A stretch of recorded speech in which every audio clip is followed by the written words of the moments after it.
And with the Venturini cars trying to work together, and essentially, could Amber be a dark horse contender considering she has three other teammates, assuming everyone qualifies for the race? Well, Joe, it's funny you mentioned that. Amber actually sat down with her own Casey Campbell a couple weeks ago following the test at Daytona, and I think answered the question for herself. So I'm just going to play the clip from Casey's interview, and we'll see what she has to say about that. What's it going to take to get a win at Daytona?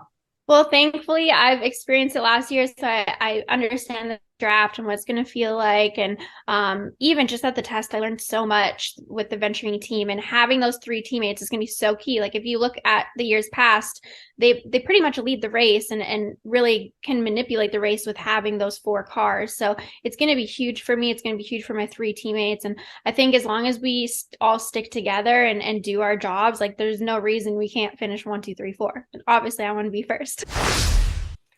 Well, and speaking of Casey, he's joined the chat here, and he says Balcaen has a shot to win it this weekend as well. I think regardless of if it's Amber or Tony or whoever, I think Venturini Motorsports as a whole has to be considered the favorites. Obviously, they also have Gustine in the 25 and Jesse Love, who's running for a championship and is arguably the championship favorite in that 20 car.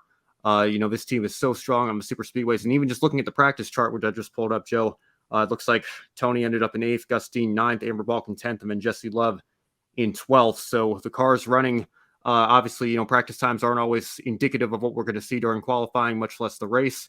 But it looks like all four of them are very closely set up to run similar lap times there.